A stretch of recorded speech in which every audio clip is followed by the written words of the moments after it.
A very precious Inner Circle member wrote this question. Thank you for these amazing lectures. I've really gained from them, especially from Binyan Uzriya and Das Atzmeinu. When I tried to research the life of Rabbi Wolbe, I was not able to find much. Can the Rav relate to us some of his experiences with this Torah giant, how the Rav got to know him, and anything else that was memorable? Thank you. So obviously, we have very limited time, and there's a lot to say, but I'm going to give you just some basics about this extraordinary human being, one of the most extraordinary human beings that walked the planet during my lifetime. I want to start with an event that took place in Kibbutz Hulda in 1969.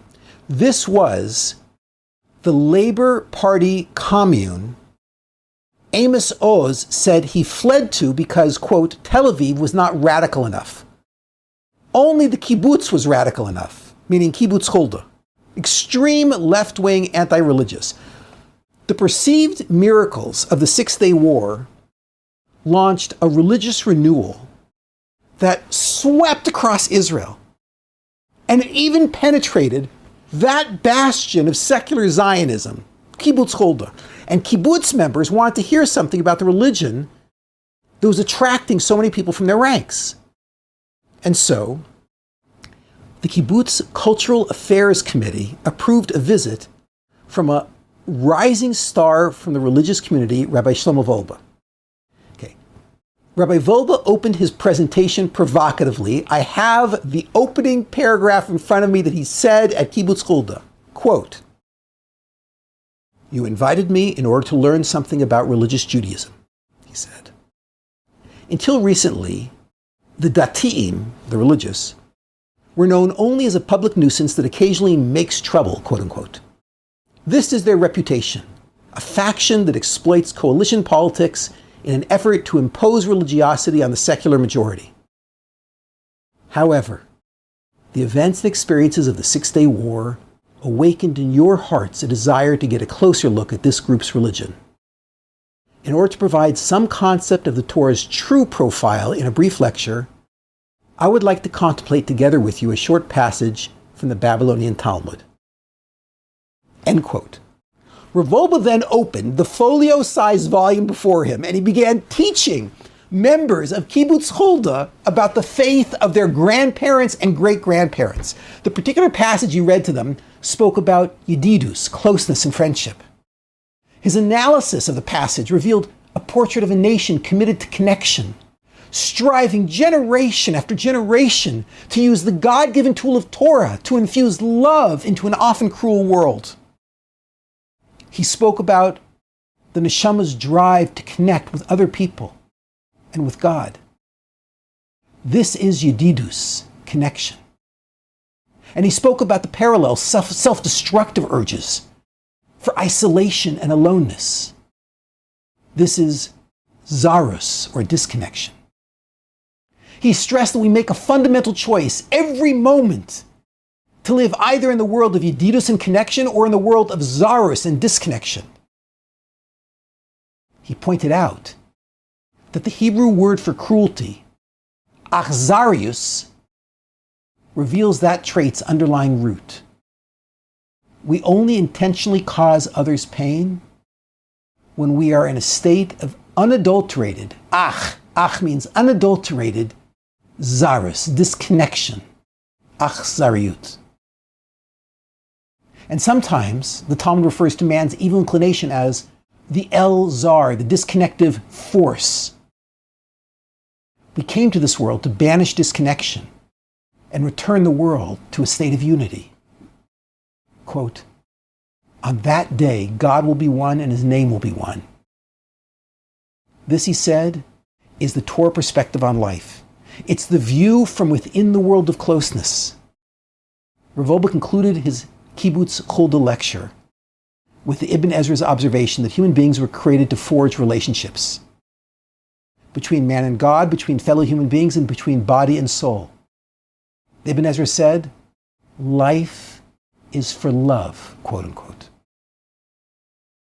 Those were the days when the Histadrut dominated the Israeli political scene, when Israel was proudly socialist, when May Day was still an Israeli national holiday.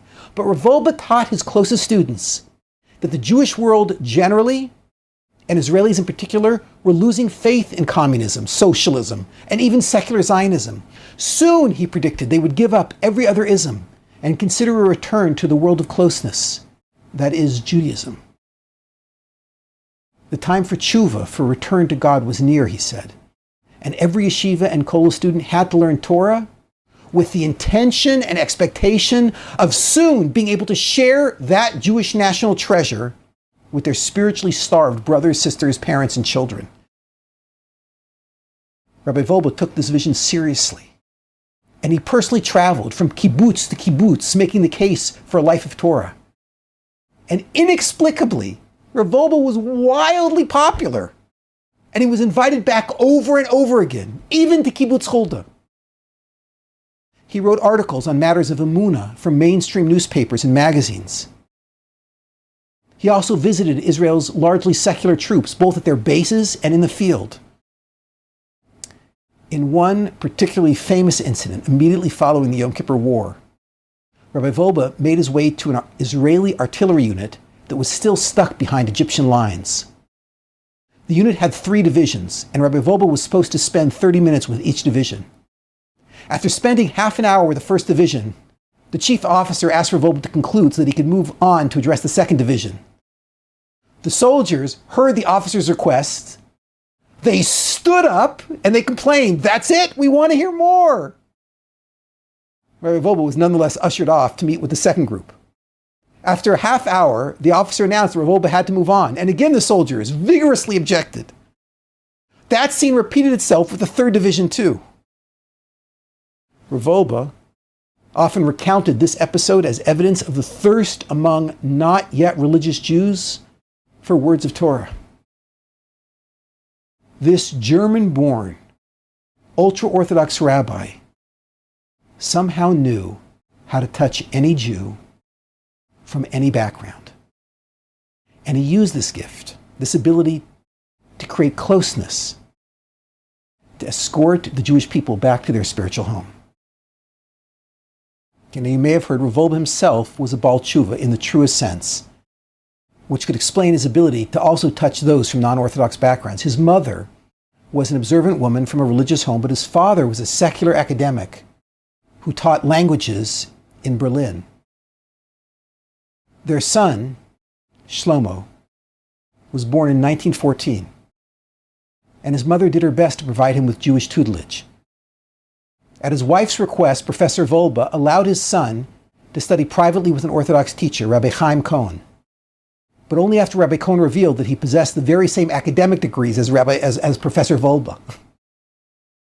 Shlomo enjoyed the little Torah he was exposed to at home, and he learned a lot more on his own. At the age of 10, he had already spoken to Jewish youth groups.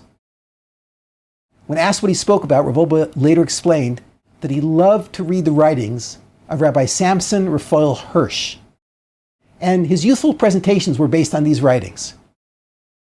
At around age 15, when Rabbi Wolbe was 15, Rabbi Cohen suggested that Shlomo ask his parents permission to leave home to study at the yeshiva in Frankfurt, 270 miles away. And his parents approved. Shlomo stayed in Frankfurt until shortly before Hitler took power. As the political situation in Germany was decaying, Shlomo's Rosh Yeshiva, Rabbi Yosef Breuer, that's Reb Shimshon Raphael Hirsch's grandson, suggested that Shlomo transfer to the yeshiva in Montreux, Switzerland. Mrs. Wolbe was enthusiastic, but Professor Wolbe approved his son's adventure only on condition that Shlomo would also continue his secular studies simultaneously. Shortly after Shlomo arrived in Switzerland, a scholar from one of the Lithuanian mussar yeshivas passed through Montreux and visited the yeshiva there to deliver a traditional mussar shmooze. Shlomo was electrified by mussar. David Yaakov Cohen, one of Shlomo's new friends in Montreux, saw Shlomo's excitement, and he urged him to travel back to Eastern Europe to hear the mashgiach of the Mir Yeshiva, Rabbi Yerucham Levavitz himself. If you like this, you'll love Rabbi Yerucham. Okay, but in secular circles, the yeshivas in Frankfurt and Montreux had much more moderate reputations than Mir. And Shlomo knew that his father would never grant him permission to attend an Eastern European yeshiva. So despite David Yaakov Cohen's urging, Shlomo put aside any dreams of pursuing mussar until a few months later, when another visiting scholar delivered a mussar shmooze. Shlomo couldn't contain himself. "You have nothing to lose by writing your father a letter," David Yaakov prodded Shlomo. "Give it a try." Given Mir's ultra-Orthodox reputation and his father's secular academic orientation, Shlomo felt little hope that a letter would help, but he composed a plea nonetheless, and then he sent it back to Berlin to his father. Inexplicably, Professor Wolbe had a miraculous change of heart. Shlomo Wolbe was shocked to receive a letter back from his father, encouraging him to travel on to Mir, Poland, to experience the yeshiva there. Shlomo asked no further questions and set off immediately to meet Rabbi Lubavitz. And in his later years, Rabbi Wolbe commented, quote, "Because he allowed me to study in the Mir yeshiva, my father merited to have descendants who became respected Torah scholars." Okay, according to Rabbi Wolbe, in his first meeting with Rabbi Yerucham, the Mashgiach of Mir asked Shlomo about his background. And Shlomo indicated he'd engaged in some secular study as well as yeshiva learning. Rabbi Yerucham asked Shlomo to name a secular subject he had studied. And Shlomo mentioned the works of the philosopher Immanuel Kant. Rabbi Yerucham asked what Kant professed. And Shlomo Wolbe offered a brief synopsis. Rabbi Yerucham thought, and then he attacked. He asked one question, and Shlomo Wolbe sat dumbfounded. Later, Rav Wolbe reminisced about how Rabbi Yerucham destroyed Kant in a single blow. Although Rav Wolbe only studied with Rabbi Yerucham for 2 years before the Mashgiach of Mir passed away, those who were closest to Rabbi Yerucham said that everyone recognized how thoroughly that young scholar, Shlomo Wolbe, absorbed Rabbi Yerucham's approach and Weltanschauung, his whole worldview. Rav Wolbe, whose biography of Rabbi Yerucham, it's called Ha'adam B'Yakar, was enthusiastically received by Rabbi Yerucham's students and by the entire Lubavitz family. Rav Wolbe later referred to himself as, quote, the smallest of Rabbi Yerucham's students. But as I said, many of the students themselves and the Lubavitz family disagreed, and they felt that Rav Wolbe was the pinnacle, the image of Rabbi Yerucham's teachings.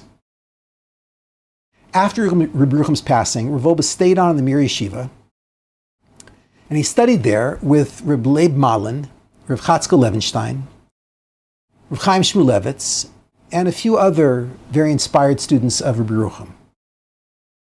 2 years after Rabbi Yerucham's death, in 1938, Shlomo's father passed away in Berlin of natural causes. He wasn't killed by the Nazis. As Yom Kippur approached, Shlomo hoped that his mother would visit him soon in Mir. During the Ne'ilah prayers that year, Rav Wolbe reported thinking, "Why should my mother come all the way to Poland to see me? I should go to visit her in Berlin."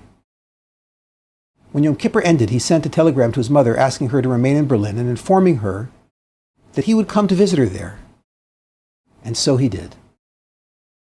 However, once he was back in Berlin, his visa to Poland expired. Shlomo was able to renew the visa for only 3 months. And with that temporary document, he went back to the Mir in Poland. When the temporary visa expired, Shlomo traveled on to Riga, where he received smicha and he became Rabbi Wolbe, as he's widely known today. Not too much later, the Rosh Yeshiva in Riga left for Israel. The Riga Yeshiva dissolved entirely, and Rav Wolbe then chose to pursue a job offer that he received earlier to serve as a private tutor for the Lehman family in Sweden. And that's it. Rav Wolbe was off to Sweden. In Sweden, Rav Wolbe found himself completely isolated religiously. There were only a handful of observant Jews there, and the pressure to assimilate was enormous. By the end of World War II, Wolbe recalled, there were only 3 other observant Jews left in Sweden.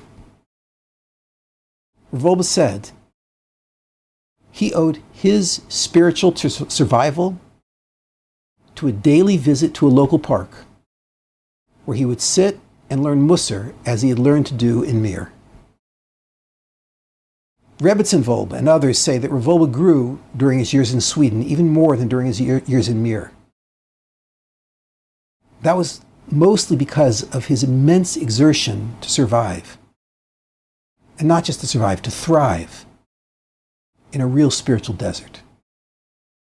According to one relative, Wolbe's stature came as a result of his, quote, staying steadfast in his Torah ways for 8 years, not wavering a degree in the most trying times, with no one there to encourage him. There was only God to hear his prayers and assist in all his needs.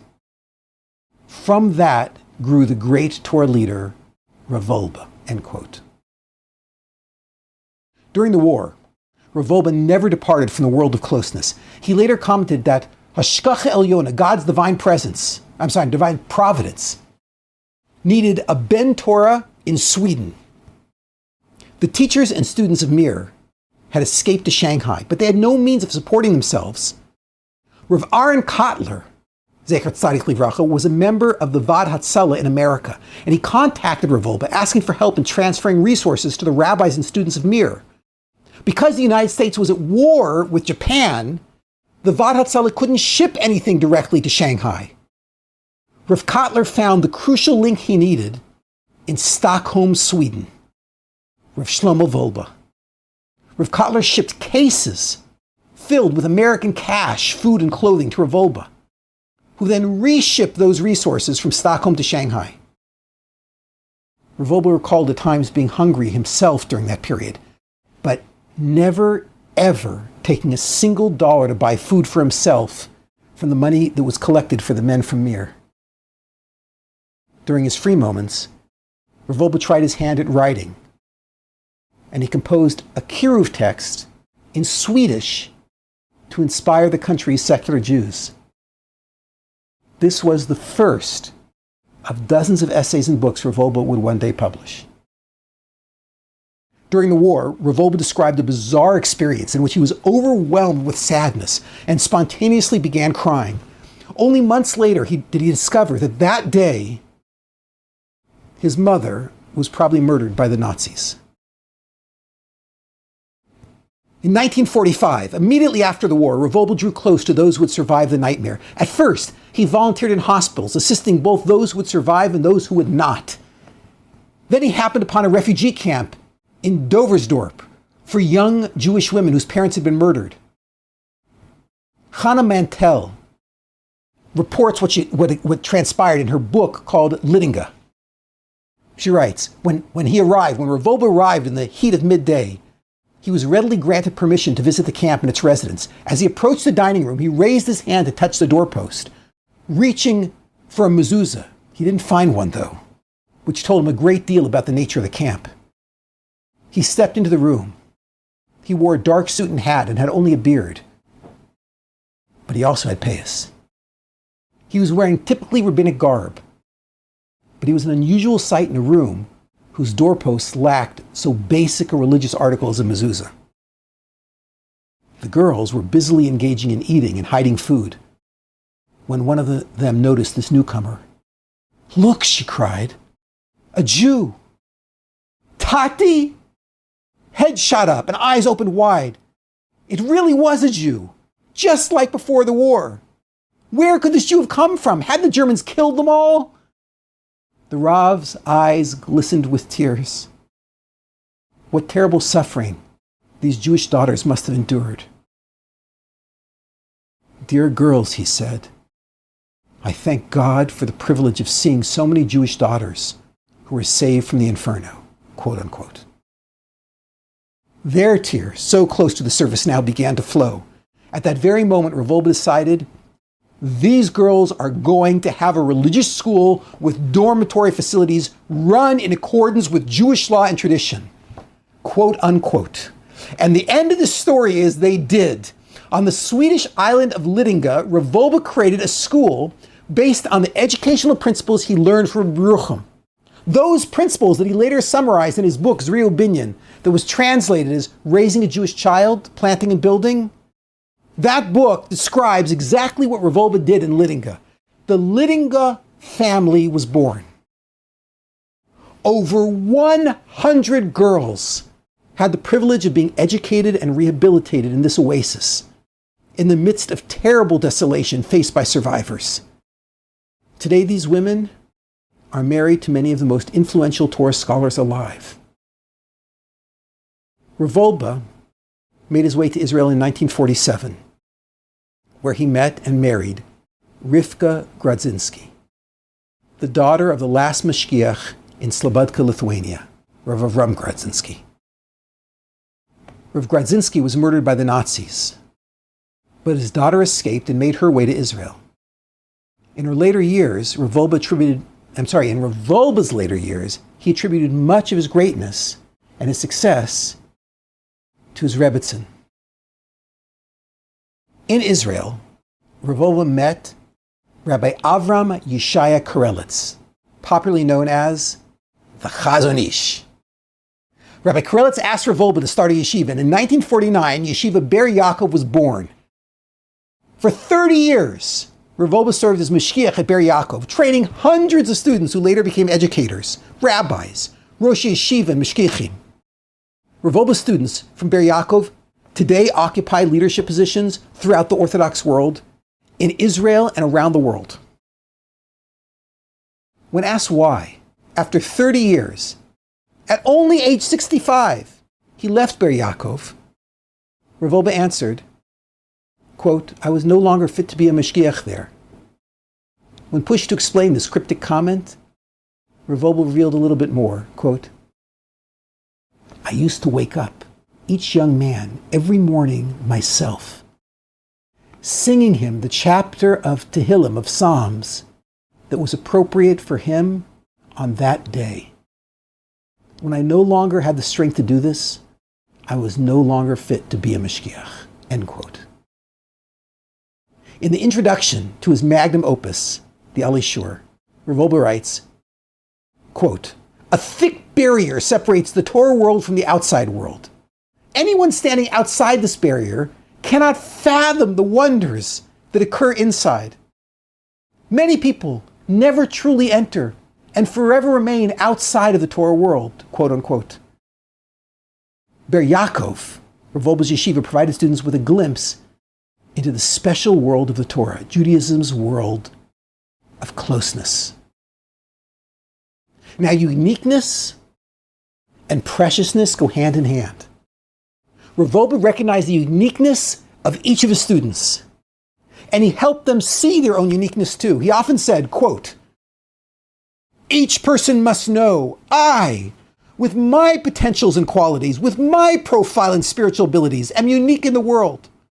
Among all those alive today, no one is like me, and until the end of time, there will be no one like me. And if this is the case, certainly the Holy One, blessed be He, sent me to this world on a special mission that no other can fulfill other than me, with all of my uniqueness." Rav Wolbe said every Jew must say this. Rav Wolbe lived by the rule that no yeshiva student who desired to grow should be left behind. In the world of closeness, there is no triage. During the Shiva for Rav Wolbe, a gentleman unknown to the Wolbe family paid a visit and recounted this personal encounter. At a memorial event, a yortzeit, 30 years earlier, commemorating the passing of one of the leading rabbinic figures of that time, a number of great rabbis spoke, including Rav Wolbe. The gentleman described how he had attended, specifically hoping to hear Rav Wolbe speak. All the other speakers spoke in Yiddish, a language that this man didn't understand.